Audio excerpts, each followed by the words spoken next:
तो आज हनुमान जयंती है और हनुमान जी के बारे में जो है ना तो ना हनुमान जी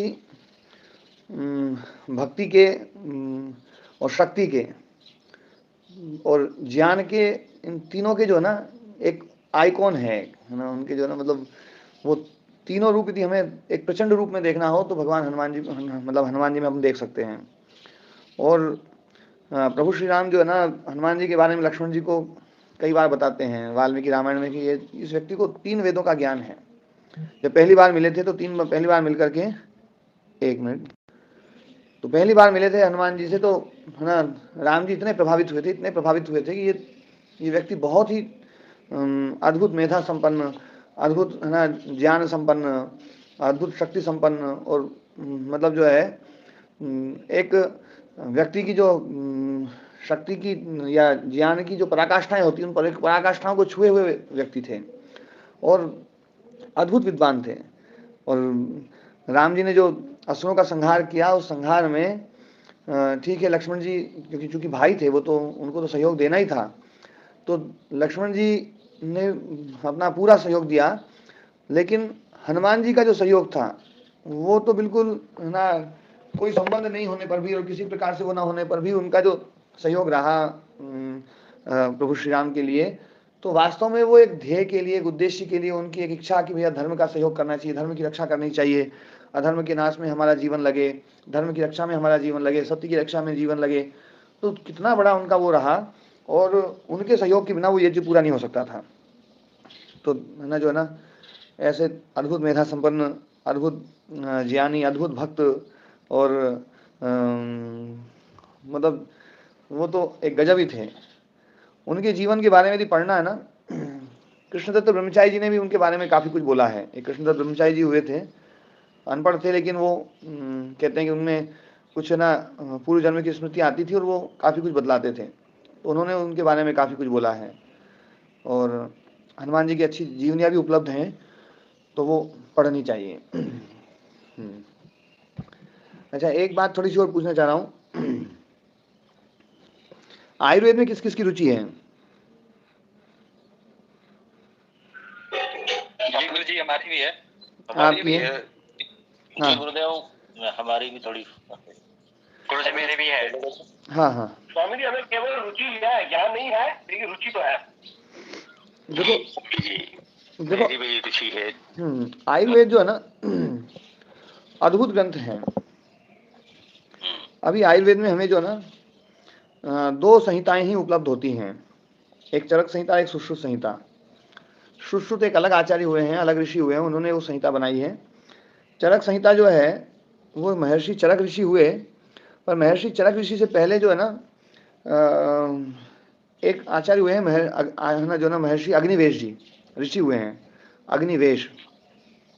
ये अग्निवेश जो महर्षि थे ये आत्रेय पुनर्वसु के शिष्य थे। आत्रेय पुनर्वसु के जो शिष्य थे, एक, हाँ जी, तो हाँ थोड़ा वो हनुमान जी के संबंध में एक प्रश्न मेरे दिमाग में रह गया, पूछ लो। हाँ, एक बात ये आयुर्वेद वाली बात पूरी कर दूं फिर उसके बाद पूछना है ना। तो है ना जो है आत्रेय पुनर्वसु जो है वो भरद्वाज ऋषि के शिष्य थे। भरद्वाज ऋषि बड़े ज्ञानी थे, बहुत ही, जो ना कहते हैं कि है ना इंद्र ने उन्हें पढ़ाया था। इंद्र बहुत मेधा संपन्न थे, इंद्र बहुत ही विद्वान थे। वैसे विद्वान उस समय जो ना मतलब ये कहा जाता था कि जो ना इंद्र जैसा शिष्य हो जिसको मिल जाए वो तो अद्भुत है। तो इंद्र अद्भुत मतलब पढ़ने में बहुत ही वो रहे होंगे मेधावी, और इसलिए बहुत ही विद्वान थे। तो इंद्र से जो ना भरद्वाज ऋषि ने पढ़ा, भरद्वाज ऋषि से आत्रेय पुनर्वसु ने है ना जो ना पढ़ा आयुर्वेद को, और आत्रेय पुनर्वसु के 5 शिष्य हुए हैं। उनमें अग्निवेश थे, भेल थे, महर्षि भेल, महर्षि जतुकर्ण थे, महर्षि है ना जो ना पराशर थे, हारित थे, और है ना मतलब जतुकर्ण पराशर एक थे, हारित और क्षारपाणी। तो ये है ना जो ना 5 ऋषि हुए हैं, और उन 5 ऋषियों ने अलग अलग संहिता लिखी थी उस समय। मतलब जो है ना आयुर्वेद के ऊपर बड़ा काम हुआ। ये एक ही गुरु के 5 शिष्यों ने अलग अलग रूप में जो ना वो लिखी थी। भेल संहिता तो 12वीं शताब्दी तक मिलती भी थी, और उसके बाद में फिर जो है वो अभी छिन्न भिन्न सी हो गई है। इसी प्रकार से दो आचार्य ना जो ना और भी हुए हैं। एक जो ना एक काश्यप ऋषि हुए हैं, वो बहुत ही मेधावी थे। तो काश्यप ऋषि ने भी बहुत अच्छी संहिता लिखी है। और एक नेपाल में भी सिद्ध सार संग्रह एक अच्छी संहिता मिली थी, 1300 श्लोक लगभग उसमें है, वो भी आयुर्वेद का काफ़ी अच्छा निचोड़ है। और वाघभट्ट हुए हैं लगभग 5वीं शताब्दी में, ऐसे लगभग कुछ है ना 5वीं 6वीं शताब्दी में। तो उन्होंने जो ना अष्टांग हृदय और अष्टांग संग्रह 2 पुस्तकें लिखी। अष्टांग हृदय और अष्टांग संग्रह बहुत अद्भुत, मतलब वाघभट्ट भी बहुत अद्भुत विद्वान रहे। तो ये जो है ना आयुर्वेद को लेकर के बड़ी संहिताएं, बड़ा वो है आयुर्वेद में। ऐसा नहीं है कि आयुर्वेद केवल दवाइयों का काम है। आयुर्वेद में मन के ऊपर भी बहुत, क्योंकि बीमारियां लगभग 90% बीमारियां तो मन से होती हैं, तो मन को लेकर के भी बड़ा काम हुआ है। अच्छा, महर्षि पतंजलि ऋषि की भी संहिता उपलब्ध थी पहले, है ना। वैद्यक शास्त्र एक महर्षि पतंजलि ऋषि का भी था, जो अब उपलब्ध नहीं है, पर पहले वो उपलब्ध था। और उसका वो मिलता है, जिक्र मिलता है कि महर्षि पतंजलि ऋषि ने जो है एक अद्भुत ग्रंथ लिखा था। क्योंकि ये मन को लेकर के बहुत ही, चित्त को लेकर के, मन को लेकर के काफ़ी बहुत ज्ञानी महापुरुष थे। और इन्होंने मन को पूरा अच्छे से समझा था। चित्त को लेकर के जैसा शास्त्र योग दर्शन है, वैसा और कोई भी नहीं है। तो चित्त को लेकर के जब आयुर्वेद लिखा जाए तो कितना गजब होगा। और अधिकतर बीमारियां जो है ना मन की बीमारियां हैं, चित्त की बीमारियां हैं। यदि चित्त सही हो जाए तो बीमारियां ठीक की जा सकती हैं। आयुर्वेद में एक है ना जो है शारीर स्थान में है ना मुमुक्षा उद्गयनानी एक व्याख्यान है, अद्भुत व्याख्यान है वो। तो वो भी जो है ना मतलब पढ़ने लायक विषय है और बड़ा अद्भुत विषय है वो। तो वो उसमें पूरा का पूरा मन को लेकर के, चित्त को लेकर के, उनको कैसे वो किया जाए, कैसे मोक्ष की तरफ बढ़ा जाए। आयुर्वेद में मोक्ष की तरफ बढ़ने के विधान बहुत सारे हैं। आहार शुद्ध कैसे हो, आहार शुद्धि हो तो सत्व शुद्धि हो, है ना। सत्व शुद्धि हो तो ध्रुवा स्मृति हो, है ना, जो है स्मृति को है ना ध्रुव करने का काम, प्रज्ञा को विशारद करने का काम, वो भी आयुर्वेद का एक विषय, बड़ा अच्छा विषय है। तो आयुर्वेद वाले विषय को जो है ना यदि जैसे किसी को पढ़ना है तो फिर उसको तो जो है ना देखो एक परंपरा से पढ़ा जाए, और परंपरा से जिसने पढ़ा है ऐसे आचार्य से पढ़ा जाए। क्योंकि मैंने आयुर्वेद को ऐसा नहीं पढ़ा है बहुत, मैंने जो है ना, लेकिन कुछ ने पढ़ा है। तो मैं सोच रहा हूँ कि उनको इस काम के लिए मैं नियुक्त करूँ, और है ना जो है वो यदि इस काम में लग गए। हाँ, तो इसमें जो है ना आप लोगों को फिर 1.5 घंटा देना पड़ेगा इसमें। वैसे मैं चाह रहा था कि ना, बहुत अच्छी बात है। हाँ, कोई बात नहीं, समय की कोई बात नहीं, एक की जगह 1.5 रजिस्ट्रेशन कर लेना गुरुजी। मेरे लिए भी लिख लेना। जी जी जी, मेरे लिए भी। हाँ हाँ, मेरा भी नाम लिख लेना। ठीक है। कब की कक्षा कब हुआ करेगी? और पहले मैं उनसे अनुमति तो लूँ। ओम प्रणाम जी, ओम प्रणाम। उनको जो ना, महाराज जी कृपा अपने पर भी हो जाए। जी जी जी, उनको जो ना, क्योंकि वो एक आचार्य हैं, हाँ प्रणाम जी, बहुत अच्छे आचार्य हैं वो, आचार्य विजयपाल प्रचेता जी। संस्कृत में आज उनका एक बहुत अद्भुत नाम है।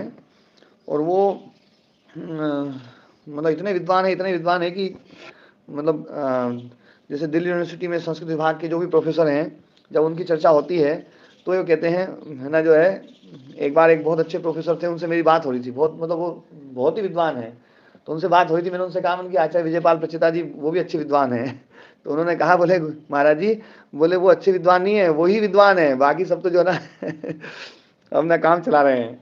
तो ऐसे विद्वान जो है ना, हैं गुरुजी वो आश्रम में रहते थे वही क्या या दूसरे? ना वो आश्रम में नहीं रहते। उनके लिए तो जो है ना कई यूनिवर्सिटियां जो है ना बड़ी, है ना जो है ना पलक बिछा करके स्वागत करने के लिए तैयार रहती है वो जो ना।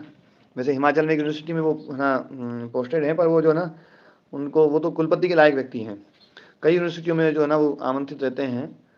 तो उनकी एक है ना बेटी है, वो बहुत ही विदुषी है। उसको उन्होंने शुरू से ही जो है ना संस्कृति पढ़ाया, और आयुर्वेद भी जो है ना उन्होंने आयुर्वेद को परंपरा से पढ़ाया उन्होंने। और वो उसने बहुत अच्छा ज्ञान अर्जित किया है, मतलब इतना ज्ञान अर्जित किया है कि जैसे आज भी जो ना, जैसे आचार्य प्रद्युम्न जी महाराज जी बहुत विद्वान हैं, लेकिन आचार्य प्रद्युम्न जी महाराज जी भी आयुर्वेद को उनसे पढ़ते हैं। इतना विद्वान, इतनी विद्वत्ता है उनमें। और वो अभी जैसे कहीं नौकरी आदि के लिए जो है उन्होंने एक फार्म भरा था, तो ना उस प्रोफेसर के लिए तो सबसे पहला नंबर आया, पर वो गई नहीं हुआ। बोले नौकरी तो क्या करना, बोले ना। तो उनको मैं सोच रहा था कि इस काम में मैं लगाऊं, अपने ट्रस्ट की तरफ से कुछ मानदेय भी देना पड़ सकता है उनको, देंगे, पर है ना जो है ना उनकी आयुर्वेद की एक रक्षा हो, ऑनलाइन वो पढ़ाएं। और इसमें फिर आप लोग भी सब, और जो लोग पढ़ना चाहते हैं, जो वास्तव में देखो पढ़ना चाहते हैं इस विषय को, तो वो इसमें फिर जुड़ सकते हैं। तो आयुर्वेद वाला काम भी अद्भुत काम होगा। इसी के साथ अलग से दिन में रहेगा, वो अपन कुछ करेंगे उसमें व्यवस्था, है ना, या तो सुबह करेंगे। थोड़ी दिक्कत हो जाती है, ड्यूटी भी करनी होती है ना। हाँ, तो वैसे समय नहीं रखेंगे, समय जो है रखेंगे ना, या तो शाम का समय या सुबह का समय। जी सर। हाँ, पर उसको जो ना उसको प्रोफेशनल तरीके से पढ़ना पड़ेगा। जी सर। हाँ, मतलब वो ऐसा नहीं कि मतलब जो है ना, क्योंकि उनको लगभग है ना, मतलब मैं देखो आपको ये बताऊं कि वो मतलब 1 लाख रुपए में मासिक दूंगा ना, तब भी शायद वो आए या नहीं आए, वो अभी पता नहीं है, इतनी योग्य है वो। तो उनको, पर मैं चाहता हूँ आयुर्वेद को लेकर, क्योंकि मुझे अभी कई लोगों ने कहा आयुर्वेद के को लेकर के कुछ काम करो, आयुर्वेद को वास्तव में संहिता ग्रंथ ही पढ़ा दो। ये संहिता ग्रंथ जो है ना, जो अभी 4 संहिताएं उपलब्ध हैं, मतलब चरक संहिता, सुश्रुत संहिता, और जो अष्टांग हृदय है और अष्टांग संग्रह है, ये 4 संहिताएं भी यदि वो उन्होंने मतलब उनसे पढ़ लिया ना, तो बहुत अच्छा काम होगा हमारे इसमें। हाँ, हिंदी में पढ़ाएंगी, संस्कृत, हाँ संस्कृत को हिंदी पढ़ाएंगी वो, और संस्कृत पढ़ना तो संस्कृत भी पढ़ाएंगे, वो संस्कृत भी बहुत अच्छा पढ़ाती हैं। तो उनका तो उनकी डिमांड बहुत ज़्यादा, कई यूनिवर्सिटियों में है उनकी डिमांड, क्योंकि वो क्या है, यूट्यूब पे भी है ना उसके है ना वो होते हैं प्रवचन आदि, कई जगह वो यूनिवर्सिटी में जाती भी हैं प्रवचन देने के लिए। अभी आयु तो छोटी है, लेकिन विद्या बहुत उसमें है ना, पूर्व जन्म के संस्कार होते हैं, एक पिता का संस्कार है, पिता बहुत ही विद्वान थे, बचपन से वो कभी मतलब उसके साथ हिंदी नहीं बोलते हैं, बोले मैं शुरू से ही बोले संस्कृत बोलता था उससे, तो बोले संस्कृत का अच्छा अभ्यास हो गया, अच्छा अभ्यास होने से शास्त्रों को समझने में बहुत ही सुविधा मिली है। ओम गुरु जी। हाँ जी, ओम। मेरे पास चरक, सुश्रुत, भाव प्रकाश और ये अष्टांग हृदय 25 साल से हैं। अच्छा। मैं देखता भी उनको, लेकिन क्या है कि जैसे नेट पे देखते हैं ना, तो उनकी कीमत बड़ी भारी है। वो मैंने 25-30 साल पहले मंगवाए थे, तो वो तो खैर कम में आए थे, चौखंबा बम्बई से हैं। ये क्या मतलब है कि मतलब इस तरह की कीमत वाले भी ग्रंथ हैं, और वो मेरे पास हैं, वो तो कम ही पैसे के हैं। देखो क्या है, इस प्रकार के ग्रंथ जो ना, इनमें महंगा क्यों है, ये मैं भी आप उसका कारण बताता हूँ। कोई पुस्तक छपे और यदि 1 लाख बिके, तो उसका मूल्य जो ना कम हो जाएगा, और यदि उस वो खरीदने वाले लोग बहुत थोड़े हैं, तो उसका मूल्य बढ़ जाएगा। तो ऐसे लोग तो जो ना, उसमें तो कोई फर्क नहीं आता ना, कम ज्यादा का ना, कम ज्यादा का आता है। आप एक मतलब है ना जो है ना, एक पुस्तक छापो और आपसे एक ही पुस्तक बिके, तो वो पुस्तक छापने में आपको लगभग जो ना, एक ग्रंथ जो छपता है उसकी जो ना पूरा उसका पहले टाइपिंग होगी, प्रूफ रीडिंग होगी, फिर उसकी वो बनेगी, फाइल बनेगी, फिल्म बनती है। वो फिल्म एक बात ये है कि मतलब ग्रंथ जो है वो जितना पूरा का पूरा तो पुस्तक में दिया जाता है ना, कम ज्यादा प्राइस की तो।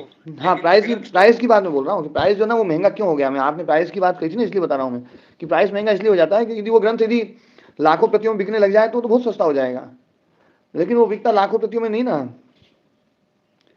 पर ग्रंथ तो जितना है उतना ही दिया जाता है। जैसे मैं आपको उदाहरण दूं, यदि कोई मोटरसाइकिल जो है ना, जो आज लाखों में बिक रही है, वो यदि कोई मोटरसाइकिल कोई फैक्ट्री लगाए और फैक्ट्री लगा करके केवल 10 मोटरसाइकिल निकाले, तो उस मोटरसाइकिल की कीमत कितनी होगी? ये तो डिमांड सप्लाई पे समझ में आ गया, प्राइस निर्धारण डिमांड हाँ, सप्लाई, वो करोड़ों में बैठेगी एक मोटरसाइकिल। ग्रंथ जितना है, जितनी उसकी सीमा है, विस्तार है, उतना तो पूरा ही दिया जाता है ना पुस्तक में। जी हाँ, वो दिया पूरा जाएगा, ये तो बिल्कुल पूरा है। हाँ, जो उपलब्ध नहीं है, जैसे अभी भेल वृत्ति जो है ना, वो उपलब्ध जो है ना, भेल संहिता जो है वो उपलब्ध नहीं है, वो खंडशा है कहीं पर कोई है ना, तो उस पर काम नहीं हुआ अभी, उस पर भी काम किया जाना चाहिए। मतलब भेल संहिता या है ना, जतुकर्ण संहिता, पराशर संहिता, हारित संहिता, काश्यप संहिता, इन संहिताओं पे जो ना अभी काम होना बाकी है ना। और इन पे यदि काम होगा ना तो बहुत सारी चीज़ें और भी निकलेंगी। क्या हुआ है हमारे देश में, पहले जो बीएमएस होता था, तो बीएमएस में संस्कृत के विद्यार्थी जाते थे,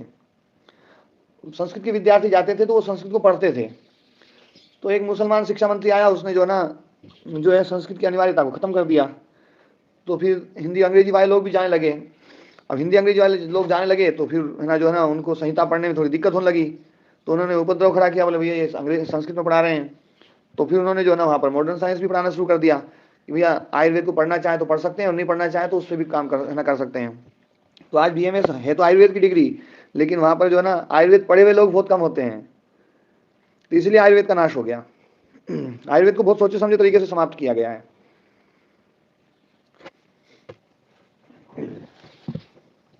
ओम गुरुजी हाँ, ओम नमस्कार जी। मैं कह रहा था इसमें कक्षा जो आप कह रहे हैं उसमें जिस तरह से भी सहायता की आवश्यकता होगी तो सहायता भी कर देंगे और हम पढ़ भी लेंगे। हाँ, समय देख के नहीं उसमें जो पढ़ना चाहते हैं ना वास्तव में उन्हीं को अपन पढ़ाएंगे।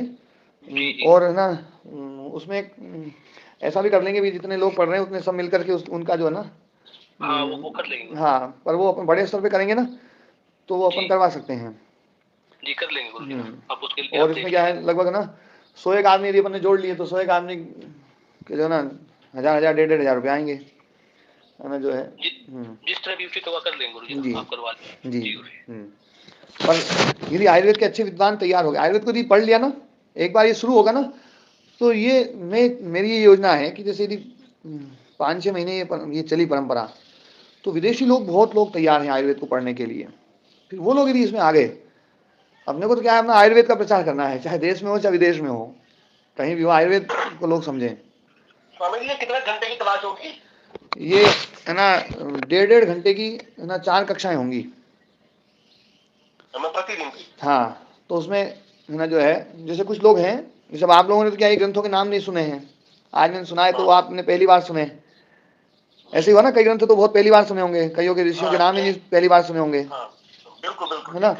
लेकिन बहुत सारे लोग हैं जो इस पे काम कर रहे हैं लेकिन उनको कोई पढ़ाने वाला नहीं मिल रहा है, तो वो है ना जो है वो पढ़ना चाहेंगे तो वो फिर एक एक ग्रंथ अलग अलग पढ़ेंगे। वो कोई चरक संहिता पढ़ेगा, कोई सुश्रुत संहिता पढ़ेगा, कोई ना जो है अष्टांग हृदय को पढ़ेगा, कोई अष्टांग संग्रह को पढ़ेगा।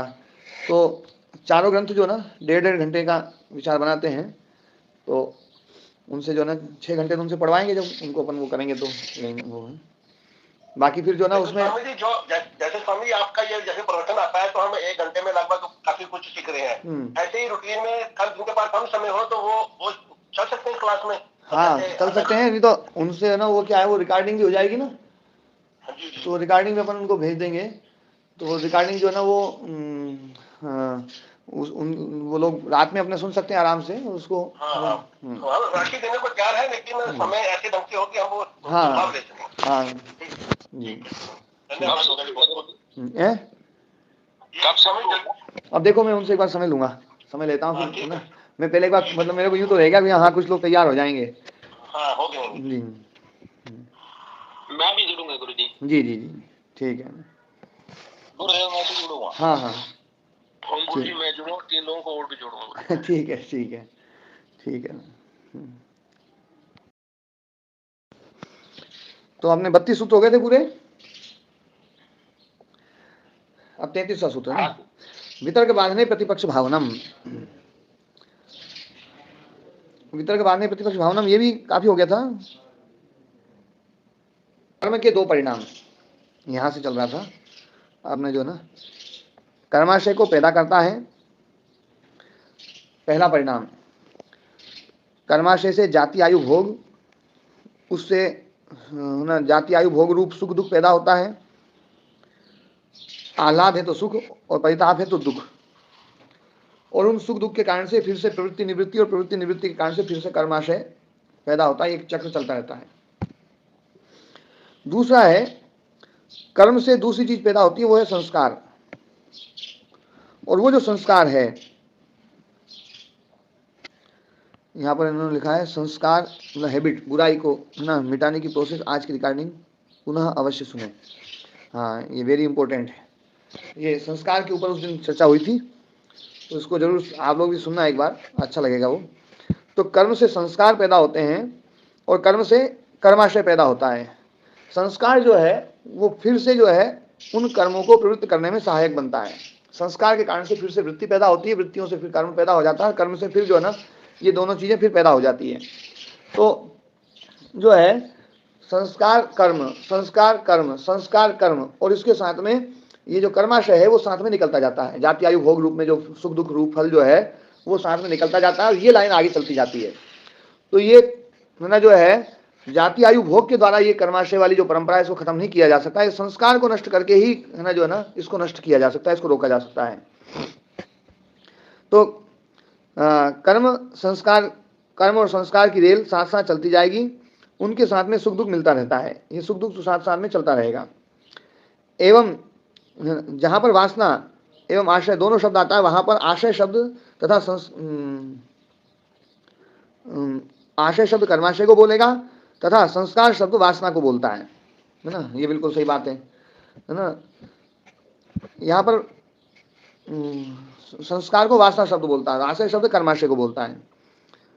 अन्यथा आशय शब्द का अर्थ संस्कार है, आशय शब्द का अर्थ संस्कार है, लेकिन वासना और संस्कार वासना और आशय दोनों शब्द आ गए हैं, तो आशय शब्द कर्माशय के लिए और वासना शब्द संस्कार के लिए। कर्माशय है ना प्रारब्ध, धर्म, संचित कर्म, होनी, भाग्य, कृत कर्म, ये सारे उसके लिए है, अन्य शब्द जो प्रयुक्त होते हैं कर्माशय के लिए। चित्त के 7 अदृष्ट धर्म है, निरोध धर्म, संस्कार, परिणाम, अथ जीवनम, चेष्टा, शक्ति है ना।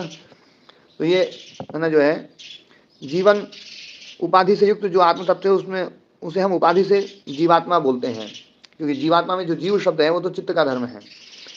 तीसरे पाद का 15वां सूत्र, चेष्टा अर्थात प्रयत्न है ना, चेष्टा वो प्रयत्न जो है वो भी है ना इसका ही धर्म है। जीवात्मा शब्द सोपाधिक है, जीवन शब्द चित्त के लिए है, हाँ ये बात बिल्कुल सही है, जीवात्मा सोपाधिक शब्द है। चित्त के प्रमाण, विपर्य, विकल्प, निद्रा, स्मृति दृष्ट धर्म है, ये दृष्ट धर्म है, वृत्तियां जो है वो दृष्ट धर्म है और 7 अदृष्ट धर्म है। तो ये दृष्ट धर्म और अदृष्ट धर्म की बात यहाँ पर कही गई है, ये भी परीक्षा में आ सकता है। चित्त के दृष्ट धर्म कौन से हैं, चित्त के अदृष्ट धर्म कौन से हैं। कर्म कर्माशय धर्म को पैदा करता है, संस्कार को पैदा करता है, तो कर्माशय के लिए धर्म शब्द का प्रयोग हुआ है ना।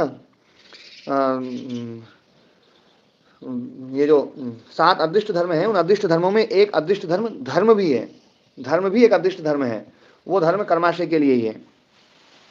संस्कार हमें कर्म के लिए प्रेरित करता है, ये कर्म से की के होना चाहिए है ना जी मुकेश जी।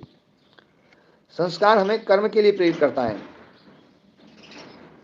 संस्कार का रोल जो है परिस्थिति पैदा होते ही उस प्रकार के कर्म करने के लिए चित्त को प्रेरित कर देता है। जैसी परिस्थिति पैदा होगी उस प्रकार के कर्म करने के लिए चित्त को प्रेरित कर देता है, ये संस्कार का काम है। संस्कार प्रबल है तो परिस्थिति कमजोर होगी तो भी ना जो है संस्कार प्रेरित कर देगा, संस्कार कमजोर है तो प्रबल परिस्थिति पैदा होगी तभी संस्कार प्रेरित कर पाएगा, नहीं तो नहीं कर पाएगा। जैसा क्रोध के प्रबल संस्कार तो थोड़ी सी बात पर भी क्रोध आ जाता है, और यदि संस्कार प्रबल नहीं है, कमजोर है, तो थोड़ी ज़्यादा बड़ी बात होगी तभी क्रोध आएगा, नहीं तो नहीं आएगा। और संस्कार को बिल्कुल ही दग्ध बीज कर दिया जाए तो फिर बिल्कुल ही क्रोध नहीं आएगा, है ना। स्मृति वृत्ति से भी संस्कार पैदा होता है, स्मृति वृत्ति जो है वो उस वृत्ति से संस्कार पैदा होता ही है। संस्कार प्रबल होने के कारण कर्म को बार बार दोहराने से संस्कार प्रबल होता है, या फिर जहाँ पर कर्म बहुत करने योग्य नहीं था वहाँ पर भी कर्म कर दिया जाता है तो भी संस्कार प्रबल होता है। मान लीजिए जहाँ क्रोध नहीं करना है वहाँ पर भी क्रोध कर दिया, सरल परिस्थिति में किया गया क्रोध बड़ा संस्कार बनाएगा, ये बिल्कुल बात सही है। इंपॉर्टेंट बात आगे आ गई, जहाँ क्रोध नहीं करना था वहाँ भी क्रोध कर दिया तो बहुत बड़ा घाटा होगा, बहुत बड़ा संस्कार बन जाएगा। संस्कार को मिटाना है तो ये जैसी प्रोसेस से बनता है उसी प्रोसेस से मिटेगा, जैसी प्रोसेस से बनता है, कर्म से बनता है तो धीरे धीरे कर्म को रोकना है तो हमें जो है संस्कार तब जो है प्रबल होगा। संस्कार को मिटाना है तो ये जैसी प्रोसेस से बनता है उसी प्रोसेस से मिटेगा। संस्कार को नष्ट करने वाला है ना प्रोसेस जो है ना प्रतिपक्ष भावना, प्रतिपक्ष करना पड़ेगा। संस्कार को मिटाने के लिए संस्कार को कमजोर करना होगा, प्रोसेस है संस्कार को दोहराना बंद करना होगा। सजग होकर एक एक बुराई को पकड़ो, वह कर्म दोहराया न जाए, होश में रहना पड़ेगा, उसकी विरोधी चीज़ें लानी होगी संस्कार मिटाने के लिए। बुराई करने के अवसर उपस्थित होने पर ज़्यादा होश में आ जाएं, ज़्यादा जागरूक हो जाएं। संस्कार को रोका जा सकता है, ये बिल्कुल पक्का है। स्मृति निरंतर होश में रहकर अपने संस्कार को मिटाना ही स्मृति है। निरंतर होश में रहकर अपने संस्कार को मिटाना यही स्मृति है। स्मृति एक प्रकार की प्रज्ञा है, मतलब एक प्रकार की प्रज्ञा मतलब प्रज्ञा की पूर्व अवस्था। प्रोसेस है पाप कर्म से मिश्रित कर्म में बन जाना, मिश्रित कर्म से पुण्य कर्म में, और पुण्य कर्म से निष्काम कर्म में, ये प्रोसेस है। क्लिष्ट वृत्तियों को रोक करके अक्लिष्ट वृत्तियों की ओर बढ़ जाएं, और अक्लिष्ट वृत्तियां ही हमें मुक्ति की तरफ ले जाने के लिए सहायक बनती है। तो पहले क्लिष्ट वृत्तियां रुकेंगी और अक्लिष्ट वृत्तियों में हम जाएंगे, फिर धीरे धीरे अक्लिष्ट वृत्तियों में भी एकाग्र अवस्था में जाकर के अक्लिष्ट वृत्ति केवल एक ही वृत्ति रहेगी और वो संप्रज्ञात समाधि की ओर ले जाएगी, और फिर धीरे धीरे अक्लिष्ट वृत्ति भी रुक जाएगी, वो असंप्रज्ञात समाधि। वितर्क शब्द योग दर्शन का पारिभाषिक शब्द है, इसलिए वितर्क जो है ना हिंसा, झूठ, व्यभिचार, परिग्रह, असंतोष, अतप, असौच इत्यादि के लिए प्रयुक्त होता है योग दर्शन में। वितर्क शब्द ये पारिभाषिक शब्द है। वितर्कों को प्रतिपक्ष भावना के द्वारा मिटाया जा सकता है, प्रतिपक्ष कर्म के द्वारा मिटाया जा सकता है। हिंसा का प्रतिपक्ष है अहिंसा, है ना। झूठ का प्रतिपक्ष है, झूठ ना जो है वो सत्य, और झूठ के सारे दोषों को देखना ये भी वितर्क है, वो प्रतिपक्ष है। झूठ के दोषों को देखना, झूठ से क्या क्या नुकसान होता है, झूठ प्रवृत्त क्यों हुआ है, झूठ जो है ना हमारे जीवन में जो झूठ आया है उस झूठ से क्या क्या दुख हुआ है। झूठ आया है अविद्या के कारण से, तो ये सब अविद्याकृत है, ये बहुत ही भयंकर है। इसलिए जो है इसमें हम जो है अपने मन को इससे हटाएं, क्योंकि अविद्याकृत है, दुखदायी है, भयंकर दुखदायी है। कल इस पर काफ़ी चर्चा हुई थी। तो जिस कर्म का आधार ज्ञान है, जिस कर्म का आधार विद्या है, वो कर्म अक्लिष्ट कर्म है, और जिस कर्म का आधार अविद्या है, क्लेश है, वो सारे कर्म क्लिष्ट कर्म कहलाएंगे। इसलिए हिंसा, झूठ, व्यभिचार, चोरी, परिग्रह आदि ये क्लिष्ट कर्म हैं। इन क्लिष्ट कर्मों के बजाय हम अक्लिष्ट कर्म जैसे अहिंसा, सत्य आदि से युक्त कर्म करें। इन अक्लिष्ट कर्म से धीरे धीरे विवेक ख्याति पैदा होगी। ये योगांगानुष्ठान विवेक ख्याति के लिए है। योगांगानुष्ठान अंतिम सीढ़ी नहीं है, विवेक ख्याति अंतिम सीढ़ी वो भी नहीं है। विवेक ख्याति से जो है असंप्रज्ञात समाधि जो आएगी, और असंप्रज्ञात समाधि हमें मुक्ति की ओर ले जाएगी। तो ये जो है एक प्रोसेस है। अब अगला पाठ 17.3 का है, संस्कार मिटाया जा सकता है, दग्ध भी किए जा सकते हैं। ये जो चर्चा चली थी, तो आज समय हो गया, तो इसको कल करेंगे।